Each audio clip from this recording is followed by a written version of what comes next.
the one seed you're concerned about the most? Denver taking on the Bills and Josh Allen, or Seattle taking on a San Francisco 49ers team that just lost another major player in George Kittle, but keeps on chugging, and clearly they know each other? Which one is the matchup that concerns you for the one seeds the most, Mark? Probably the Broncos. And, Josh Allen is just that special. I look at San Francisco, and what they've been able to do to this point is just incredible.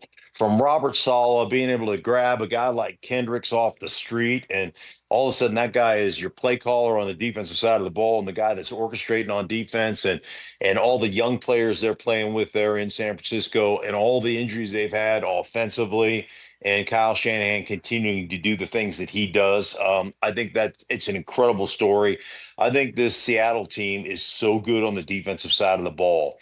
And one of the things I've always said about great pass rushers, you go back to your playing days, is, hey man, if they've got one really good pass rusher, we can kind of eliminate that guy, or one guy who is, we used to call them war daddies. You got one war daddy, we can eliminate that one war daddy. We can figure out a way to game plan around it. But they got 4 or 5 guys on their defense. They're just problems. I mean, they're just problems. And they rotate those guys.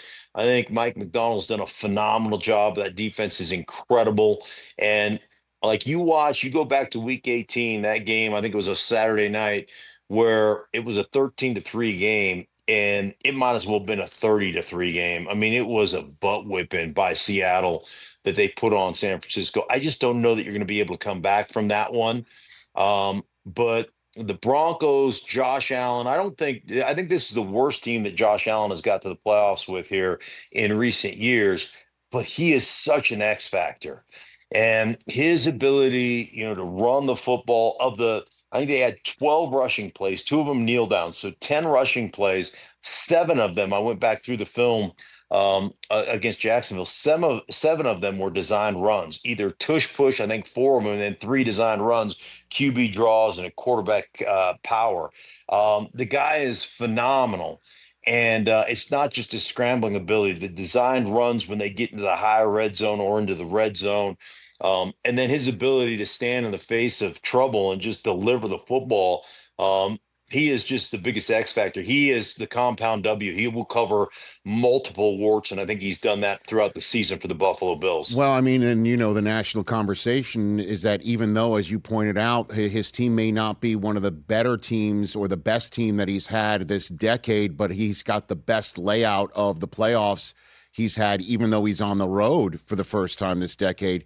And the reason why everybody's saying that is who's not in the playoffs, and that's Patrick Mahomes. And I give you the floor on that one, since I know you're a Chiefs lover who misses talking about that team and that quarterback, Mark. Yeah, as much as I hate the Chiefs, I have nothing but respect for the Chiefs. And I'm conflicted about it, because I actually want to hate Patrick Mahomes so much, and I actually find myself like gravitating to him and liking him, which really, that's like eating a turd sandwich with sprinkles on it. I just like, the sprinkles don't really help it go down. But I will tell you, like, I am fascinated by watching Patrick Mahomes do what he does late in games. His ability, again, very much like what we talked about with Caleb Williams, his ability to be at his best when his best is required, and the belief that team has had in their ability to go out there and put a drive together late in the game to win a football game. It is like essentially nothing I've seen in years and years. It reminds me of, playing with John Elway and being in the huddle in a game where you're down by 2 touchdowns, and Elway walks in the huddle and is like, all right, let's go win this thing, and you just feel like, all right, here we go. And that's the thing that fascinates me about Mahomes, and the fact that he's not in the playoffs, and the Bengals aren't in the playoffs, and some of the great quarterbacks, Lamar's not in the playoffs. You're right. It's probably the easiest path, even though you're on the road, when you consider those guys are not in your playoff kind of path. Yeah, I mean, Nix, May, and Stroud are the 3 quarterbacks left in this AFC playoffs, with Allen standing out, obviously, as the most decorated one. But May maybe being I don't know.